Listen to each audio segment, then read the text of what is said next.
technically failed. Okay. Good afternoon, everyone. Welcome to my talk on JSON API Hours, a power tool for content sharing and migrations. If you haven't met me, that's me. You can look me up on Drupal.org or online. So this talk is intended to be more of a provoke your thoughts, introduce you to some concepts, make you think about JSON API's capabilities if you're not already using it. I'm not really going to give you any fully baked solutions. It's more ideas, thoughts, sort of conversation. So just so you don't get mad at me for coming out of here without something you can use right away. But it's I want to talk to you, about JSON API. I don't know if you all are using it, but I think it's a great tool. It's a great format. And one of the things that makes it great is it's built on a specification, right? So it's not just a one-off REST format that you have to consume. It's actually standardized, right? So the data and the standardization includes specifications for how data can be both sparse and related. So you can tell JSON API, anyone giving you JSON API, that to only give you sparse data, meaning only the fields you care about in the response. And you can also ask to include related data, in the case of something like Drupal, like the target entity of an entity reference field. So this is really actually a great feature because you can get all the data you need and just the data you need in one single request. So this is, I think, one thing that makes it great. And then, as I said, it's the specification. So there are other tools that you will find in many different languages. But one that we use all the time is there's a deserializer package you can get on NPM through JavaScript. That deserializer basically takes this JSON API format and reorganizes it for you, brings in the related data, puts it where it's supposed to be, and that makes it much easier to consume and build out like a front end in JavaScript consuming the JSON API data.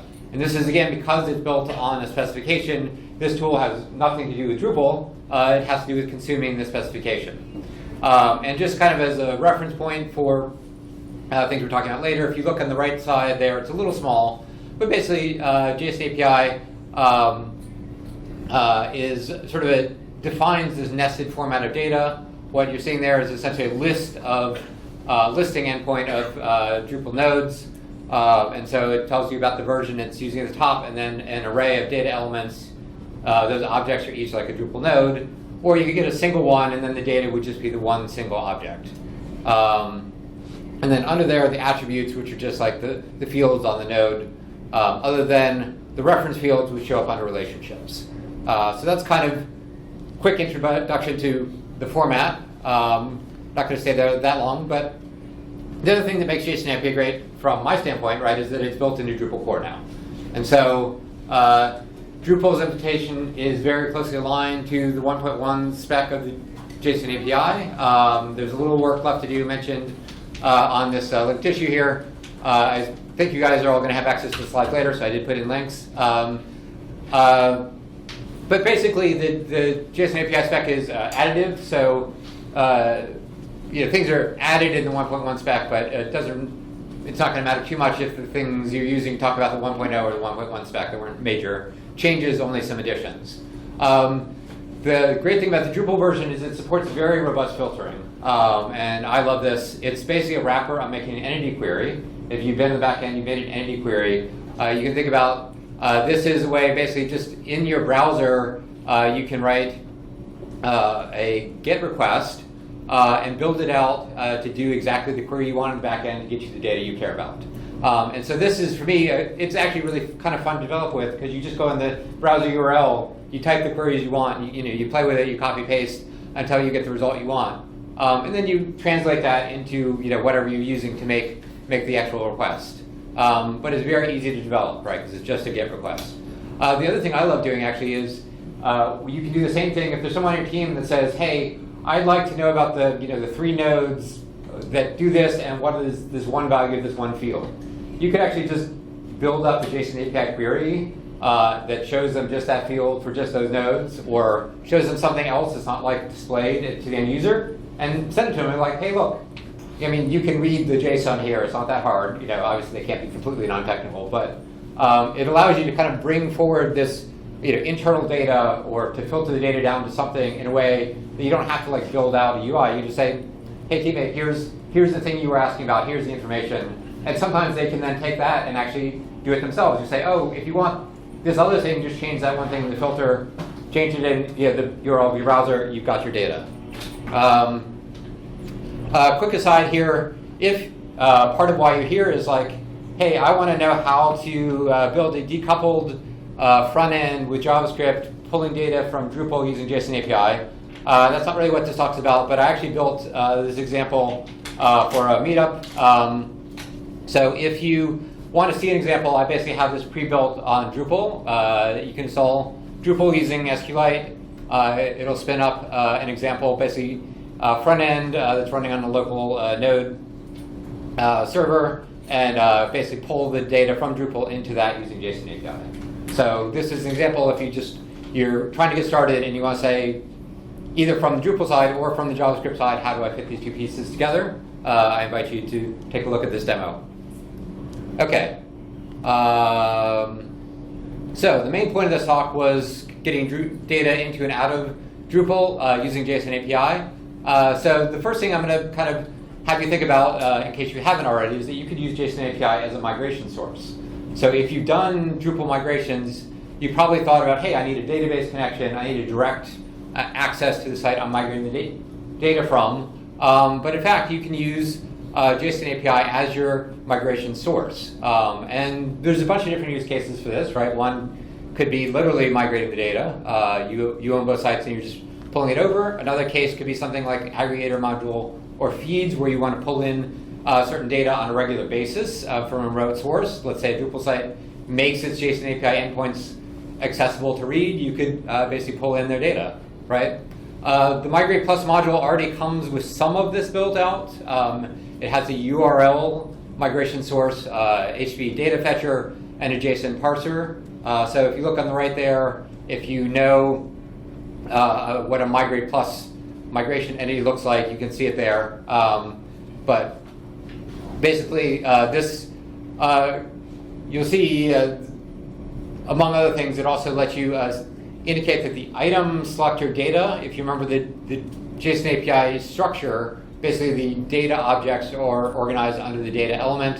And you see this also supports nested, pulling nested data out of the JSON. So data attributes UPC, data attributes name, just basically dives down into that node data, object data in the JSON API response and uses it in your migration. The other thing about this, you can actually import data from a JSON file. We'll come back to that later. So you can do it from a remote source, or you can do it from a file in this same format of JSON.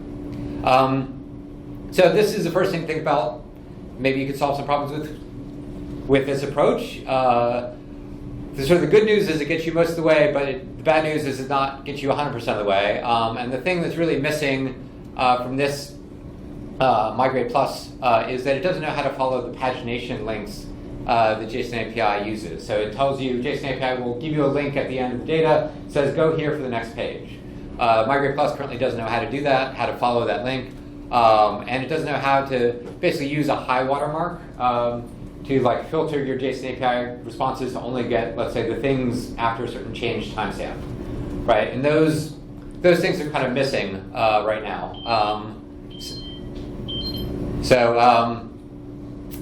But again, if you want to see Migrate Plus, the thing I showed you on the screen was basically adapted from the example that they have in there. There's also a write-up from Karen Stevenson at Lullabot about trying to do this, and that was very informative.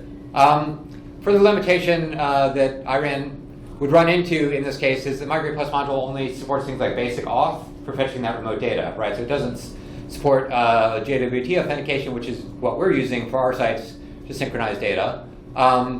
So, given all those gaps, like if you find yourself needing this for a project, this is a great area where you can maybe contribute something back to the Migrate Plus module, help them build out better support for JSON API. Right now, basically the alternative, which I've done, is writing your own source plugin. So I don't know how many of you have dug that far into migrations, but you can see over here on the right is an example of the Migrate Plus entity for our using our custom source plugin. You see the source is this ChemDB manufacturer. It's basically pulling over information about manufacturers, and it supports a high water property, the thing I said was missing natively built into Migrate Plus. and then it's processing through this data and saving it as a custom entity locally. In this case, it's the same entity data, same entity type on both sides, so probably I could have done this in a better way, but this was kind of a quick and dirty implementation to get this data synchronized over. And just to kind of give you an idea, it's not that hard to do here. So here's an example of this parts of the source code that are kind of the most relevant. It's basically modeled on one of the SQL source plugins. So if you dig into the migrations, you're like, hey, basic source plugin does a database query, gets some data, iterates it, saves the data out as Drupal entities. You're doing the same thing here, only you see this initialized iterator is basically wrapping the result of making this web request. So basically what it does is it makes a request, wraps it up in this iterator, the migration for each is when it runs out of data, it does that again. So the request it's executing, basically I talked about how JSON API you can apply filters. You can see there, the main thing I'm filtering there is just on the change timestamp. So as I iterate through each set of data, I'm updating my latest change timestamp, so I make sure to get the newer data or get the data in order. And then finally, we basically wrapped our Guzzle HTTP client in some custom code here, which is adding the JWT authentication. That's this bottom request. So as I mentioned, that's something that isn't built in the Migrate Plus, so we had to do that ourselves to actually fetch the data with authentication. Okay, so moving on, migrations are great. Typically, when you want to pull in all the data, in that example, I wanted to synchronize all the manufacturers down to different sites from our central source. But other use cases where you might look at JSON API, and what we're also doing a version of this is sort of a content hub system where you have a central repository of content, and you may want to pick like certain things from that repository. You may want to pick everything in a certain category. There's different ways you might want to synchronize it, but not a blanket migration. I think a migration is more of a blanket movement of content. So if this is your use case, I think JSON API is also a great kind of back-end tool for this. There is an existing module called Entity Share, so you might want to take a look at that. I don't know if it exactly solves this content hub system of like picking out a specific piece of content to synchronize. It's more about like categories and channels of content. We don't use it directly. Basically, we took its code and hacked on it because we needed a much more specific solution. But so take a look at what it does, take a look at its code, could be a good starting point for further development. And the other thing, again, I want to plant in your head, think about why JSON API is maybe a little better tool for these kind of use cases than some other things in Drupal, is that JSON API uses the entity UUIDs as the primary identifier for everything, including especially entity references. And this is actually something that's really useful for us. So there is an entity reference UUID module, which we use, and have to come back to in questions if you want to know about use case for that. But for all even for all entity references, for all content, we're using the UUID to identify it. And the UUID, as the name implies, should be universally unique. So you don't have to maintain a mapping. As you know, in migrations, you have to have a mapping between the source IDs, the destination IDs. You have to keep this in your database, and if you lost the mapping, right, you wouldn't be able to migrate correctly the content from source to destination. But if you use UUIDs, there is no mapping. The UUIDs are the same on both sides. So this, I think, is really helpful for some of these advanced use cases, especially if the sort of content hub-like thing, which we're doing, where we say, hey, I want to grab this one specific piece of content that the user is now going to use on the site and synchronize it over. I can reference it by its UUID, and that makes it very easy. I don't have to worry about keeping track of anything else. Okay, so we talked a lot about different ways to bring content in. Go kind of back to content export, and this is sort of embarrassingly simple, but I talked about how you can make a request in the browser, put in the query string, build the data you want filtered up. Guess what? You can hit save, and now you've got a JSON file. You can use that JSON file as a migration source. You can use it as a test fixture. You can use it as default content for your site. So there's all kinds of things you can do with JSON API, especially because it has this robust filtering. and sorting, and and can bring in the related data. So you can build up, I think, really great data examples for other uses. And that's harder to do with something like GraphQL. GraphQL requires post requests. It builds up this sort of structured query. It has some of these same features, right, of sparse results and related data. But I like JSON API. I think it's great because you can do all this in the browser and just save it. There is a gotcha that JSON API, if you use it, typically it only gives you 50 items back per request. So there are workarounds where you can extend that to a larger number, or you could export multiple files, maybe merge them together if you really needed it all in one place. But again, very simple content export. To make your life better, if you're committing this stuff to Git, like test pictures, make sure you format your JSON API and make sure everyone on the team uses the same formatter, because there's nothing worse than your entire diff. First off, your entire diff changing because one character changed in the middle of a JSON file that's on one line, right? That's really annoying in a pull request. And also really annoying is if everything changed because someone reformatted it with a different number of spaces. Finally, simple content import. Again, an area where a well-baked contrib solution could be helpful, but basically we took code out of the entity share module where there's a trick of using a JSON API document normalizer. So the core code can be used basically to process through this JSON API data, of course, and give you back an entity, because that's what JSON API itself does.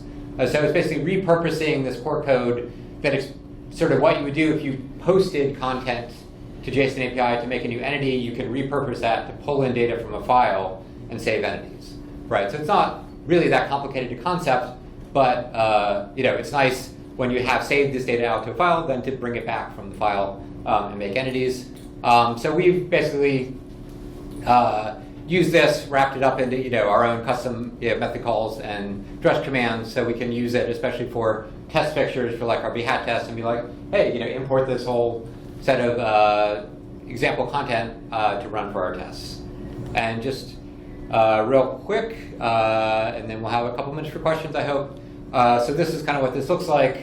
We're just using these JSON API core services, essentially to take some data, figure out what it is, and give you back an entity. Super simple.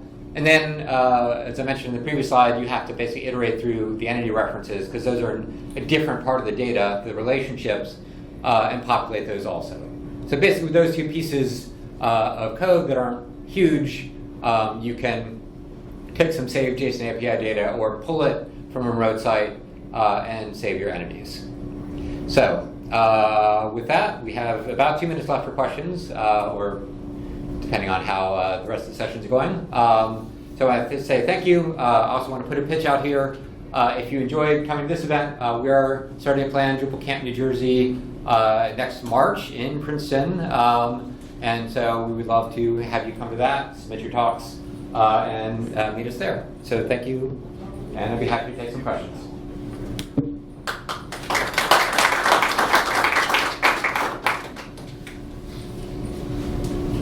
I'll just offer back Entity Share. Awesome. We built Entity Share web sub, contributed on Drupal.org for Rutgers University for their websites.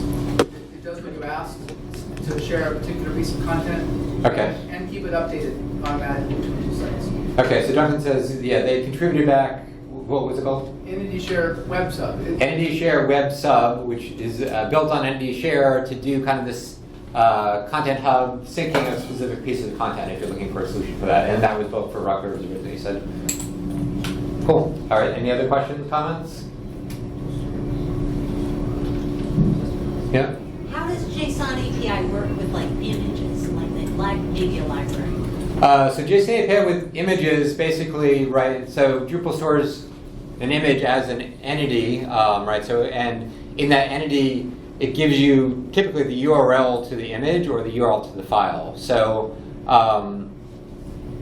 if you want to synchronize, I think that content share module handles pulling in file assets related to the content. But if not, you get the URL, and you obviously have to have authorization to pull that file down. But that's how you do it, just by iterating through this. What about all the attached to the all the metadata for the image that's stored in the media library? So the metadata question is, what about metadata for an image? I would assume that's it's either relationships or in the media entity itself. So again, this is where it's useful if you can pull in that related data all in one request and get everything kind of you need, maybe for another use case. All right. I think we're about out of time, so thank you very much for coming, and hope you found that informative.